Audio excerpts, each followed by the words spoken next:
I'm Kat Iniba, and thank you so much for tuning in to Halo Halo, your one-stop for all things entertainment and lifestyle for Asian Pacific Americans. OC Hit Factory is a record label under Sony Music Entertainment, and they are going to be unveiling or launching their state-of-the-art facilities in Tustin, California this coming Sunday, November 1st. Here to tell us more about OC Hit Factory is Thomas Barsoe, the founder. Thank you so much, Thomas, for being here today. Congratulations. Thank you. It's That's a huge deal. OC Hit Factory is not just a record label. I hear it's also helping up-and-coming artists. Right. It's going to be a 24-hour radio station. I mean, so much. Tell me more. Well, you kind of nailed it. It's pretty much just a one-stop shop for anything music. We find amazing talents like the ones you just heard before, Gavin and Sydney, and kind of try and facilitate their talents and develop them and have everything in-house so we can develop them, we can record albums with them, we can give them airplay on our radio station, we can showcase them on our live venue. And wow, that is a one-stop shop. Yeah. What inspired you to form OC Hit Factory? It was kind of by default. I never really planned it, to be honest. It all started out when I first moved to America. A couple of high schools invited me out for their career day to talk about the music business and my own career and touring and all that stuff. And I kind of got talking to some of the kids at choir and some of the teachers there, and I inquired about like songwriting, if that was something that was even part of the program. Like, oh no, it's not, and you still teach them flute and clarinet, which is great, but I also thought, I don't understand why you don't have songwriting be a big part of it, because I know from my career that's kind of way more lucrative than being just a singer. And it's also like a big part of being an artist today is to write your own music. It is. So I kind of very quickly thought, hey, that's something we need to do about that. So I found a couple of really talented young artists that I actually invited to my home studio at my house and tried to kind of see, what happens if an older guy like me who's done this for many years try and write with really untested but super talented 13, 14, 15-year-old artists.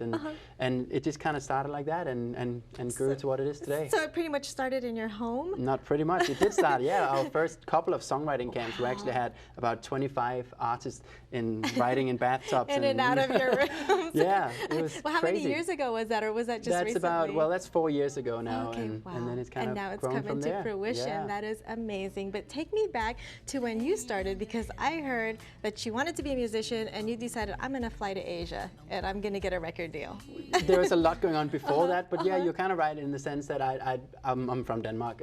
I'd done a record and I was about to launch it in Europe and Denmark, and I had a lot of people say that, you should try the Asian market, kind of with the pop R&B stuff I was doing, and maybe being blonde hair, blue eye, all that stuff, that Asia would be a good market. And my record company at the time, they didn't really see that, and they didn't try. So I had a couple of weeks off from touring, and I'm like, you know what, I'm just going to take a leap of faith and go to Asia on my own, and just showed up at the headquarters of EMI and asked if I could sing a song for the receptionist, and and this was sang my way up upstairs. Wow, was this in Hong Kong or Japan? Yeah, it was Hong Kong first, and then I actually did, because I didn't know that at the time, but Southeast Asia and Japan is quite, different. They have a complete different music scene in Japan than Southeast Asia. So I got a record deal for the whole of Southeast Asia, but not for Japan. So I flew to Japan and said, hey, I just got a deal for Southeast Asia. Do you want to be the competitor's assignment for Japan? So after that week, I actually ended up having an amazing You had an amazing career in Japan. A couple of #1 singles, a #1 album. You even did a song, right, for the typhoon, the victims, the benefits. That's right. What else can we expect? Because there is an unveiling that's coming up on Sunday, November 1st in Tustin. What can we expect from the ceremony? Well, first of all, for me, it's going to be a celebration of all the best artists I've ever worked with. So I've invited like 20 of my absolute most amazing artists to come and be the entertainment for the night. So that alone is going to be amazing. It's going to be really fun to see, because some of them, are right about to make it big these days, and are kind of out doing their thing that they started about 4 or 5 years ago with me. So it's really fun to see how far they've come and how far we've all come together as a family, to be honest. You mentioned artists. I know Adam's Attic is going to be there, who've been on the show before. And also we have special guests today, Sydney and Gavin.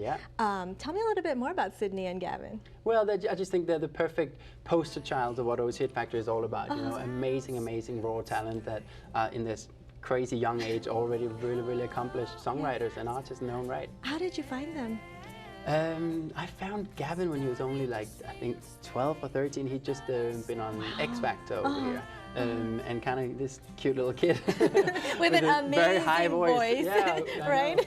And Gavin is actually, I mean, he's at the tender age of 17. He's actually a very big part of OC Hit Factory now, and he's going to run the radio station. And you know, it's just an incredible talent. And we invited Sydney as well because they're actually going to host a morning radio show together.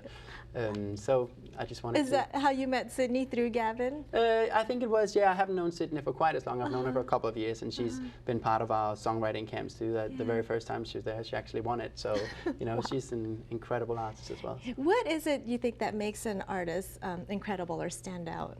I don't know, some of the first thing I look for is probably different, to be honest. You know, I always like when something stands out and something either sounds a bit different or looks a bit different or has a different meaning or message or just something that's different and that makes you take notice of. If we want to be a part of OC Hit Factor, if I'm like an aspiring artist, can we come over, contact you? I'd love to come over, yeah. How does that all work? I mean, how it works, especially as it's gone to become more and more elite, which is not like something I've sort of planned out to do, but because we grew as fast as we did, of course we kind of work with the best of the best now. So it's not something that everybody can just come here, but everybody can come and audition for us. Audition, that's what I was going to say. Do we audition? Yeah, okay. And then if we all, our whole team feel like you have something really special, and all I'm looking for is potential, to be honest. I'm not looking for somebody to come in as the finished article, because that's not, because that's very it's a rarely the case. one-stop shop, this OC Hit Factory. So I'm interested in where you could be in 6 months or a year or 2 years from now. So that's what it's all about. Now, for more info on OC Hit Factory and the event that's coming up this weekend, where do we go?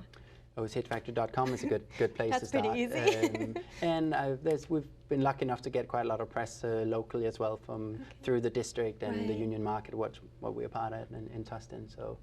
Well, thank you so much, Thomas. A pleasure having you here today, and thank you for helping out aspiring artists out there. It's an amazing job to have. Thank you. Thank you. Again, for more info on OC Hit Factory and their upcoming event this Sunday, November 1st in Tustin, make sure to head to their website that you see on the screen. Don't go anywhere, because Sydney and Gavin perform all after the break.